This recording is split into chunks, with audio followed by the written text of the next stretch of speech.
ဟုတ်ကဲ့ဒီတစ်လေးလုံးစစ်စင်ရေးကိုဒီ KNDF အနေနဲ့ဘယ်လောက်ထိမျှော်လင့်ထားလဲခင်ဗျဘယ်လောက်ထိရည်မှန်းထားလဲကျွန်တော်တို့ယုံကြည်တာဒီကျွန်တော်တို့ဒေသထဲကိုစစ်ကောင်စီဘက်ကစစ်ကြောင်းထိုးဝင်လာလို့ထိတွေ့မှုလေးဖြစ်ပြီးတော့တိုက်ပွဲလေးတစ်ပွဲနှစ်ပွဲဖြစ်ပြီးတဲ့ဟာလောက်ကိုပဲကျွန်တော်တို့ကတော်လန်ရေးအောင်ဖို့လုပ်နေတဲ့အလုပ်လို့ကျွန်တော်တို့မယုံကြည်ဘူးကျွန်တော်တို့တော်လိုင်းရေးအောင်ဖို့ဆိုရင်စစ်ကောင်စီရှိတဲ့နေရာကိုကျွန်တော်တို့သွားတိုက်ခိုက်နိုင်ဖို့လိုတယ်စစ်ကောင်စီရဲ့အမဲပေးစင်တာတွေကိုကျွန်တော်တို့ဖြိုချဖျက်ဆီးဖို့လိုတယ်စစ်ကောင်စီကိုကြီးမားတဲ့တံပြန်ထိုးစစ်ကြီးတစ်ခုကျွန်တော်တို့လုံနိုင်ဖို့လိုတယ်ဆိုတော့ကျွန်တော်တို့ယုံကြည်တယ်ဒါကြောင့်မလို့တစ်လေးလုံးစစ်စင်ရေးဒီအဲ့ဒီတိုင်းသွားပါလိမ့်မယ်စစ်ကောင်စီရဲ့အုပ်ချုပ်ရေးရန်တရားကွန်ပျူတာရမယ်စစ်ကောင်စီဒီလွိုက်ကော်မြို့ထဲမှာသူ့တက်ကနေပြီးတော့မှထွက်တာနဲ့ဟိုအန်ဒီရဲတွေဘဲဆိုတဲ့အခြေအနေမျိုးတရက်ဖြစ်အောင်သူဒီနေရောညရောတိုးထိတ်နေတဲ့အခြေအနေမျိုးဖြစ်အောင်ရုပ်စွာဆုံးပြောနောက်ဆုံးအခြေအနေပြောရင်ဂရီနီထဲမှာဒီတက်တွေမရှိတော့အောင်ကျွန်တော်တို့တွေတိုက်ခိုက်သွားဖို့ဒါကျွန်တော်တို့ရဲ့အာဒီမဒီစစ်စင်ရဲ့ပန်တိုင်ဖြစ်ပါတယ်အဲ့တော့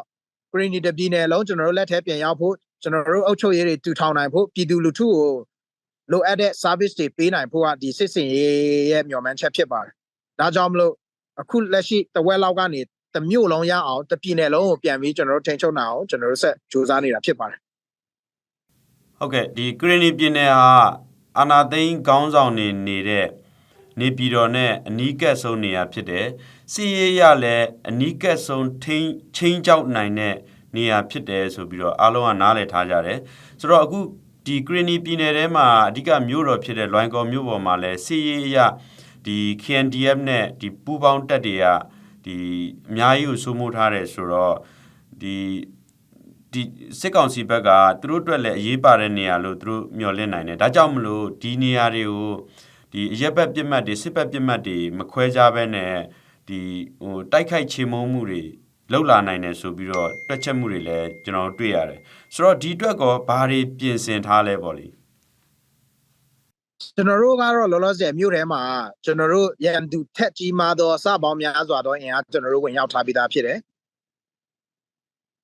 ကျွန်တော်တို့စစ်ရဲ့သဘောတရားရတော့စစ်ကိုအပြင်းထန်လောက်တဲ့ရဲတွေရှိတယ်လို့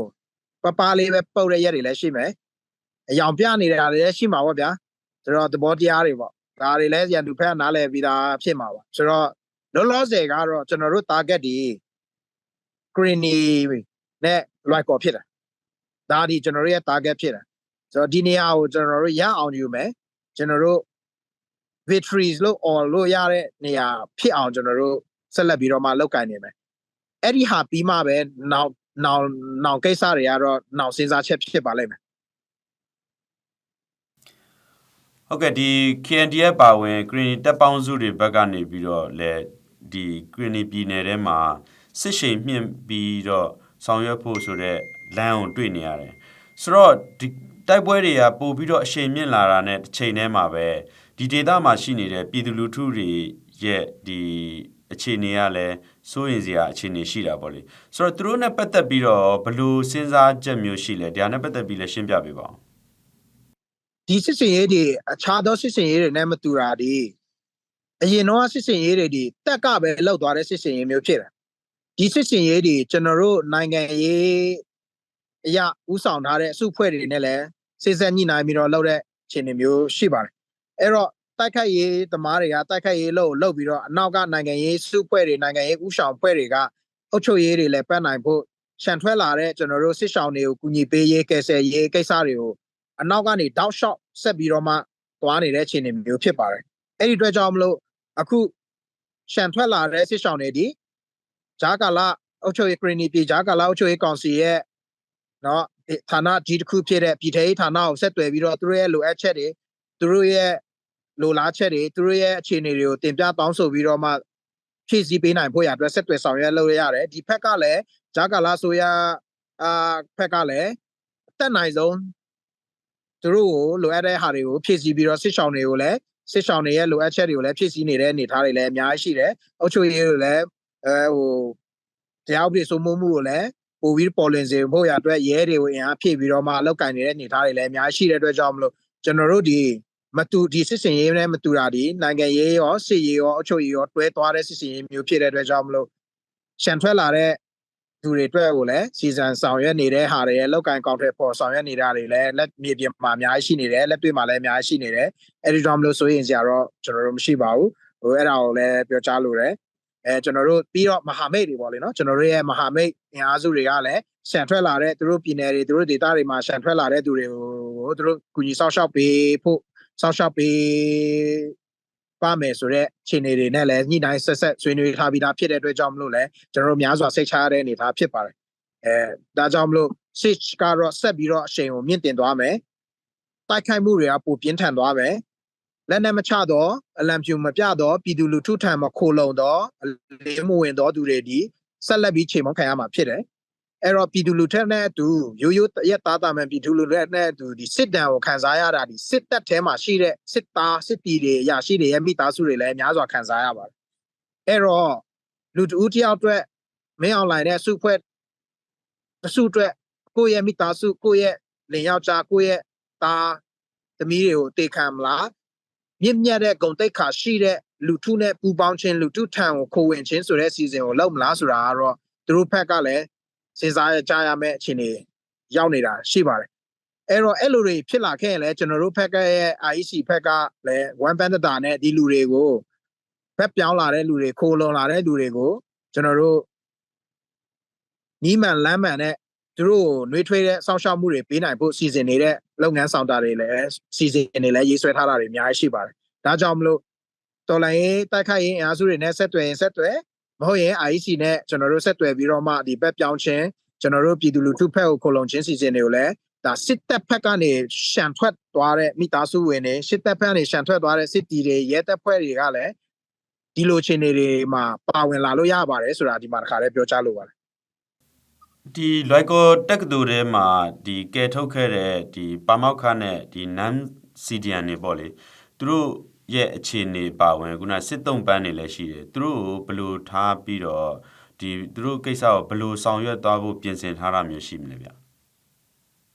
ကျွန်တော်တို့ကတော့တိုက်ခိုက်တဲ့ချိန်မှာကျွန်တော်တို့ကလက်နက်မပါတော့လူထုလက်နက်မပါတော့သူတွေကိုကဲထုတ်ရမယ့်တာဝန်တွေကျွန်တော်တို့ရဲ့စစ်တပ်ရဲ့တာဝန်ဖြစ်တယ်နမ်ဖြစ်နမ် CDM ဖြစ်နမ်မဟုတ်တာပဲဖြစ်ပေါ့နော် CDM တမားဖြစ် CDM မဟုတ်ပဲနမ်မဟုတ်ပဲနဲ့ရိုးရိုးတာမန်ရက်သားပဲဖြစ်ဘယ်လိုလူပဲဖြစ်တိုက်ပွဲတွင်းမှာဂျာညက်ပိတ်မိနေတယ်ဆိုရင်ကျွန်တော်တို့ကဲထုတ်ရမယ့်တာဝန်ရှိတယ်အဲ့ဒီတာဝန်တိုင်း KNDF ကတော့ကဲထုတ်ပေးခဲ့တယ်ကြီးစံနေလက်နက်ကြီးတွေလေရင်ဘုံကျဲနေတဲ့ဂျားတွေကနေပြီးတော့မှသူတို့ကိုလွတ်မြောက်ရာကိုကျွန်တော်တို့ကဲထုတ်ပြီးတော့မှရွှေ့ပြောင်းပေးခဲ့ပါတယ်အဲ့ဒီမှာကျွန်တော်တို့ကဆက်လက်ဆောင်ရွက်တာဒီကျွန်တော်တို့မှာပြည်သူ့ဆိုရအုပ်ချုပ်တဲ့ဂျာကာလာဆိုရရှိတဲ့အတွက်ကြောင့်ဂျာကာလာဆိုရရဲ့ပြည်ထရေးဌာနလက်အောက်မှာကျွန်တော်တို့ကင်တွယ်ဖို့ရအတွက်ကိုကျွန်တော်တို့အနှင်ပေးခဲ့ပါတယ်အဲ့တော့ဆိုတော့ KNDF ကမြည်သူတူတယောက်ကိုမှစစ်ပွဲတွင်းမှာလည်းဖမ်းဆီးသွားတာလည်းမရှိပါဘူးဆိုတော့ကျွန်တော်တို့ကစစ်သားဖြစ်တယ်တိုက်ခိုက်ရေးကိုပဲလုပ်တယ်ကဲထုတ်ရမယ့်တာဝန်ကိုကျွန်တော်တို့ကဲထုတ်ပြီးတော့လွတ်ရကျွတ်ရအောင်ကျွန်တော်တို့ပို့ဆောင်ပေးလိုက်တဲ့တာဝန်ပဲလုပ်တာခုလက်ရှိထိလည်း KNDF ကဘယ်သူတူတယောက်မှကိုဖမ်းဆီးထားခြင်းမရှိပါဘူးစစ်တုပ်ပန်းတွေကလွဲလို့မြည်တိတခြားသောလူပုဂ္ဂိုလ်တူတယောက်မှဖမ်းဆီးထားခြင်းမရှိဘူးအဲ့ဒီလိုမျိုးကဲထုတ်သွားပြီးတော့မှထွက်လာတဲ့နိုင်နမ် CDN တွေကိုသက်ဆိုင်ရာပြည်ထရေးဌာနကနေပြီးတော့မှကင်တွယ်ဆောင်ရွက်နေတဲ့အနေအထားဖြစ်ပါတယ်အချို့တော့သူတို့သတင်းထွက်လာတဲ့ဟာတွေမှာလည်းမှားနေတဲ့ဟာတွေအများရှိပါတယ်ပါမောက္ခချုပ်တက်ခံလိုက်ရတာတို့ဘာလို့ပေါ့နော်ဆိုတော့ကျွန်တော်တို့ကိုယ်တိုင်ကျွန်တော်တို့ရဲဘော်တွေကိုယ်တိုင်ရှေ့ကရန်သူကကျွန်တော်တို့ပြစ်နေရင်းနဲ့ဒီလူတွေကိုကဲထုတ်ပေးခဲ့ရတာဖြစ်ပါတယ်အဲ့တော့နန် CDM မလို့ CDM မလို့ကျွန်တော်တို့မှခွဲခြားပြီးတော့မှလုပ်ခဲ့တာလည်းမရှိပါဘူးဆိုတော့အခုကောင်းမွန်စွာနဲ့သူတို့ကိုကြီးမြင့်စည်းကမ်းတွေနဲ့လက်လွတ်ပဲမဟုတ်တော့เนาะအဲ့လိုမျိုးစီမံနေနဲ့ကျွန်တော်တို့လှုပ်ဆောင်ပေးနေပါတယ်နေရက်ပြန်ပို့ရမယ့်သူတွေလည်းကျွန်တော်တို့ပြန်ပို့ပေးနေတဲ့အခြေအနေတွေလည်းရှိနေပါတယ်အဲ့ဒီ NAM CDN အနေနဲ့ပတ်သက်လာရင်လည်းကျွန်တော်တို့သူမိသားစုဝင်တွေသူနဲ့ပတ်သက်ကြောင်းသူတွေကလည်းစိတ်အေးလက်အေးရှိဖို့ရအတွက်ကျွန်တော်တို့ပြောကြားတဲ့ကောင်းပေးလိုပါတယ်စစ်တပ်ဒီတာလည်းသူတို့ကိုကဲထုတ်ရမယ့်သူဖြစ်ပေတော့ညာလဲတိုက်ပွဲတွင်းမှာဒီတိုင်းဆန်ထားခဲ့တဲ့သူတွေဖြစ်ပါတယ်เนาะဒါကိုလည်းကျွန်တော်တို့ဒီမှာ highlight လေးပြောပြချင်ပါတယ်ဟုတ်ကဲ့ဒီအခုစစ်စင်အခြေအနေနဲ့ပတ်သက်ပြီးတော့ဒီလွိုက်ကော်မြို့ကန်ပြည်သူတွေနဲ့ကရင်နီပြည်နယ်တစ်ခုလုံးမှာရှိတဲ့ကရင်နီပြည်သူတွေကိုဘာများသတိပေးချင်တာရှိမလဲခင်ဗျ လောလောဆယ်ကတော့သူကဒီမစားရတဲ့မဲတင်နဲ့ပတ်ဆိုတဲ့အတိုင်းပဲနေရာတကာကိုသူဘုံလိုက်ကျဲနေတယ်နေရာတကာကိုသူလက်နက်ကြီးတွေဒီ multiple launch missile တွေပေါ့လေနော်တခါပြည့်ရင်လုံး40ပြစ်လို့ရတဲ့ဟာတွေနဲ့ကျွန်တော်တို့ပြစ်ခတ်နေတယ်အဲ့တော့ဒီလက်နက်ကြီးတန်တွေလေရင်တန်တွေကတော့နေရာတကာမှာအန်ဒီရရှိနိုင်တယ်လူထုကထွက်လို့ရတယ်ဆိုလို့ရှိရင်ကျွန်တော်တို့ထွက်ဖို့ရအတွက်ပေါ့နော်တိန့်ဆောင်ဖို့ရအတွက်ကျွန်တော်တို့တိုက်တွန်းချင်တယ်ထွက်လို့စင်မပြေဘူးမရအောင်ဆိုရင်ကျွန်တော်တို့အမိုးကာကွယ်ရှိတဲ့ဂရုတ်ချင်းလိုမျိုးနေရာမျိုးတွေမှာအုပ်ဘလောက်တွေနဲ့ပေါ့နော်ဒီခိုင်မာရှိတဲ့နေရာမျိုးတွေမှာနေကြဖို့ကျွန်တော်တို့တိုက်တွန်းလိုတယ်ဒီဒုက္ခဒီကျွန်တော်တို့ရေရှည်ခံလို့မရတဲ့ဒုက္ခဖြစ်တယ်အချိန်တူခဏခံပြီးတော့မှချိန်ရှည်ကျွန်တော်တို့ပြန်ပြီးစံစားရမယ့်အခြေအနေဖြစ်တဲ့အတွက်ကြောင့်မလို့အားလုံးဒုက္ခရောက်ကြတဲ့အခြေအနေမှာတော့တောင်းခံပေးကြဖို့ကျွန်တော်တို့တောင်းဆိုလိုတယ်မြို့ကကျွန်တော်တို့ဝင်လာတဲ့အချိန်မှာလက်နက်ကြီးတန်လေရင်တန်ကြောင့်ပျက်စီးရတာတော့ရှိကောင်းရှိနိုင်တယ်သို့တော့အခြားသောပြည်သူလူထုရဲ့အိုးအိမ်စီးစိမ်ပါညာတွေကတော့ကျွန်တော်တို့ကြောင့်မပျက်စီးစေရအောင်ဆိုတာကျွန်တော်တို့အာမခံတယ်အစားတောင်းတဲ့ရေတော့ကျွန်တော်တို့ယူသုံးဆောင်ခွင့်ပြုဖို့ကျွန်တော်တို့ခွင့်တောင်းချင်တယ်ပြည်သူလူထုရှေ့ကနေပြီးတော့မှအဲ့ဒီဟာကလွဲလို့ကျန်တဲ့ဟာတခြားသောသူတို့ရဲ့စီးစိမ်ဥစ္စာတွေသူတို့ရဲ့နော်စိုက်ကယ်ကားနော်သူတို့ရဲ့အိမ်တွင်းပစ္စည်းတွေမပျက်စီးစေရဘူးမပြောင်းရှားစေရဘူးတခိုးသမျှအန်ဒီကနေကျွန်တော်တို့တွေကာယံထားပေးမယ်စောင့်ရှောက်ထားပေးမယ်ဆိုတာကိုလည်းဒီကနေတင်ကောင်းပါလို့ရတယ်တော်လိုင်းတပ်ဖွဲ့တွေရဲ့ကြီးညာချက်တွေကိုလည်းအမြဲတစေနားထောင်ပေးဖို့ကျွန်တော်တို့တိုက်တွန်းလို့ရတယ်အခုဆိုလို့ရှိရင်ဒါလွိုင်ကော်မြို့ထဲမှာဆိုရင်စစ်တပ်ကမဲမြင့်အကုန်ပြစ်တဲ့ဟာမျိုးဖြစ်နေပါတယ်တိုက်6လုံးလိုမျိုးနေရာမျိုးမှာမနေ့ကအိမ်ထဲမှာပြန်ယူတဲ့အရက်သား9ယောက်လောက်ကိုစစ်တပ်ကပြစ်တည်လိုက်ပါတယ်အလောက်တော့ပြန်တောင်းတဲ့သူကိုလည်းထပ်ပြစ်တည်လိုက်ပါတယ်ဆိုတော့သူဒီတိုက်ခိုက်ရေးသမားနဲ့အရက်သားကိုလုံးဝမခွဲဘဲနဲ့ပြည်သူကိုသူ့ရဲ့ရန်သူအနေနဲ့တိုက်ခိုက်နေတာဖြစ်တဲ့အတွက်ကြောင့်မလို့တတိကြီးလေးနဲ့ဥစ္စာပစ္စည်းတွေကိုမမတ်မောသေးဖို့ကိုယ့်ရဲ့အသက်ထက်ပေါ့မမတ်မောသေးဖို့ကျွန်တော်တို့ဒီမှာတတိပေးလိုပါတယ်ကျွန်တော်တို့ရဲ့နောက်ရောက်သွားပြီဆိုလို့ရှိရင်ဒီဥစ္စာပစ္စည်းတွေကိုအချိန်မရွေးပြန်လာယူလို့ရတယ်ကျွန်တော်တို့ခွင့်ပြုပေးမယ်ကျွန်တော်တို့ကိုယ်တိုင်တည်ထုတ်ပေးနိုင်တယ်ဒီလိုအခြေအနေရှိတဲ့အတွက်ကြောင့်မလို့အလောတကြီးမလောက်ကြဖို့ရအတွက်ဒီမှာတတိပေးလိုပါတယ်လိုက်ကော်မြို့တွင်းမှာလည်းမဲမြင့်အကုန်ပြည့်ဆိုတဲ့အမိတ်မျိုးကိုစစ်တပ်ထဲမှာပေးထားတယ်လို့လည်းကျွန်တော်တို့ကြားသိရပါတယ်အဲ့ဒါကြောင့်မလို့လူထုအနေနဲ့တတိကြီးထားစေချင်ပါတယ်ဗျဟုတ်ကဲ့ပါဂရနီပြည်နယ်ထဲမှာဂရနီတပ်ပေါင်းစုတွေကအခုလိုမျိုးတိုက်ပွဲတွေဖော်ဆောင်နေသလိုရှမ်းပြည်နယ်မြောက်ပိုင်းမှာရခိုင်ပြည်နယ်ထဲမှာချင်းပြည်နယ်မှာအစရှိသဖြင့်ပေါ့လေမကွေးစကိုင်းလိုနေရာမျိုးတွေမှာစီးဖော်ဆောင်နေကြတာအများအပြားရှိပါတယ်ဆိုတချို့နေရာတွေလည်းဒီလိုမျိုးလိုက်ပြီးတော့စီးဖော်ဆောင်မှုလူငယ်တွေလက်နက်ကင်လူငယ်တွေကတိုက်တွန်းနေတာရှိပါတယ်အထူးသဖြင့်တော့ဒီ nationwide operation လို့ဟာမျိုးပေါ့လေဖော်ဆောင်မှုဆိုပြီးတော့တိုက်တွန်းနေကြတာရှိတယ်ဒီပေါ်မှာကိုမာဝီရဲ့မှတ်ချက်လည်းသိကြပါတယ်ဘယ်လိုသဘောထားရှိလဲပေါ့လေတစ်လေးလုံးစစ်စင်ရေးဒီလဲတစ်တုံညာနှစ်ခွန်ကနေပြီးတော့မှ energy booster ဖြစ်လာပြီးတော့မှဖြစ်ပေါ်လာတဲ့အဖတ်တစ်ခုဖြစ်ပါတယ်အစိတ်ပိုင်းတစ်ခုဖြစ်ပါတယ်အဲ့တော့ကျွန်တော်တို့ဒီတော်လန်ရေးမှာကိုယ့်ရဲ့နေရာဒေသမှာကိုတာဝန်အကောင်းဆုံးကြည်ပြွန်ကြမယ်တနိုင်ငံလုံးမှာတနိုင်ငံလုံးနဲ့ခြီတော့ coordinated attack တွေเนาะတပ်အားလုံးပေါ့ကိုနေရာဒေသမှာတစ်ချိန်တည်းတစ်ပြိုင်တည်းတိုက်ခိုက်ကြတဲ့အခြေအနေတွေဖြစ်ပေါ်ဖို့ကဒါအရေးကြီးတော့ကျွန်တော်တို့စစ်ရေးခန်းကဏ္ဍဖြစ်တယ်လို့ကျွန်တော်တို့ယုံကြည်တဲ့အတွက်ကြောင့်အခြားနေရာတွေမှာလည်းဒီလိုပေါ်လာဖို့ရအတွက်ကျွန်တော်တို့ဒီကနေလည်းတိုက်တွန်းလိုပါတယ်ကျွန်တော်တို့ချင်းဖေးမကြမယ်ကျွန်တော်တို့ချင်းအားပေးကြမယ်တယောက်နဲ့တယောက်ရဲ့အောင်မြင်မှုတွေကိုကျွန်တော်တို့အားယူပြီးတော့မှစစ်အာဏာရှင်ကိုအမြင့်ပြတ်ချေမှုန်းနိုင်ဖို့ကျွန်တော်တို့စူးစမ်းကြရမယ်လို့ကျွန်တော်တို့မြင်ပါတယ်အဲ့တော့နေရာနှံ့ပြားမှာစစ်စင်ရေးနာမည်မျိုးစုံနဲ့ပေါ်လာတဲ့စစ်စင်ရေးအားလုံးကိုကျွန်တော်တို့ကြိုဆိုတယ်ကျွန်တော်တို့ထောက်ခံတယ်ဒါမြောက်ပိုင်းတစ်တုံညာနှစ်ခွန်ဆိုရင်လည်းဒါကျွန်တော်တို့ KNDF ကတက်ရင်တရင်ပါဝင်ပြီးတော့မှအဲ့မှာအားဖြည့်ပြီးတော့စတဲ့နေ့ကလေးอ่ะဗောနော်တစ်တုံညာနှစ်ခွန်စတဲ့နေ့ကလေးကစကန်တိန်တိုက်ပွဲတွေကလေးကကျွန်တော်တို့ပါဝင်ခဲ့တာတွေရှိတယ်ကျွန်တော်တို့ရဲဘော်ကြဆုံးချို့လည်းအဲ့ဒီမှာရှိတယ်အောင်မြင်မှုတွေလည်းများစွာရတဲ့ဟာမျိုးတွေရှိတယ်ဒီနောက်ဆုံးကွမ်လုံတိန်တဲ့အချိန်မှာဆိုလဲကျွန်တော်တို့တက်ရင်တွေပါပြီးတော့မှတိန်ထားတဲ့အခြေအနေတွေလည်းရှိပါတယ်တို့တော့ပြောတာနဲ့မပြောတာတခုပဲရှိပါတယ်အဲ့တော့တနိုင်ငံလုံးရဲ့စစ်စင်ရေးမှာ KNDF ဒီအမြဲတမ်း ready part ဖြစ်နေမယ်အစိတ်ပိုင်းတစ်ခုဖြစ်နေမယ်လို့ကျွန်တော်တို့ဒီကနေပြီးတော့မှတ်ချက်ပြုလုပ်ပါတယ်